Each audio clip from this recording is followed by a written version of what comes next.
Oui, osons réinventer la communication entre enfants et adultes, entre parents et enfants. C'est une conférence difficile et périlleuse que je vous propose aujourd'hui, car je ne vais pas confirmer vos croyances d'adultes. Je ne vais pas aller toujours dans le sens de vos désirs, et je risque même de bousculer quelques certitudes et d'inquiéter parfois vos positions de parents.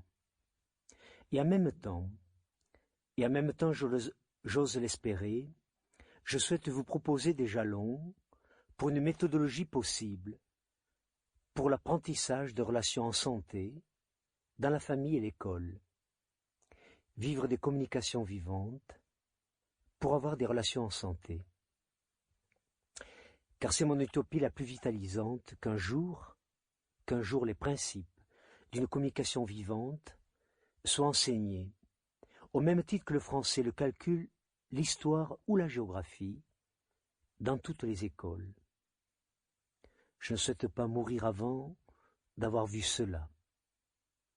J'ai donc utilisé tout à l'heure deux termes essentiels, relations en santé et communication vivante.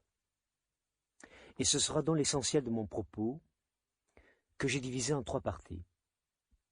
Dans un premier temps, rappeler les conditions de base pour des relations vivantes entre parents et enfants. Dans un deuxième temps, présenter quelques moyens concrets pour mieux entendre nos enfants.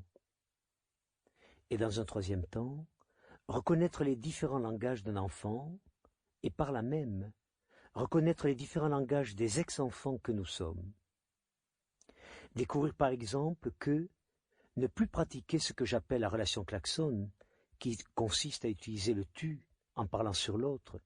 Tu vas arrêter de faire des bêtises avec ce vélo, tu ne pourrais pas aller au lit, tu as vu l'heure qu'il est.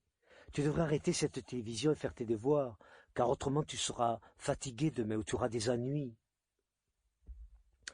Arrêtez donc de pratiquer cette relation klaxon qui, au fond, fonctionne à base d'injonctions, qui consiste à parler sur l'autre au lieu de parler à l'autre, pour accepter de développer une communication beaucoup plus personnalisée, à base de jeu.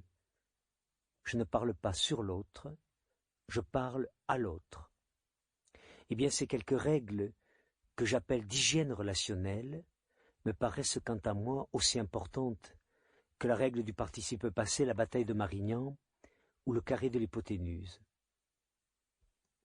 Si au lieu de pratiquer le tu, j'appliquais la règle du Sample complete.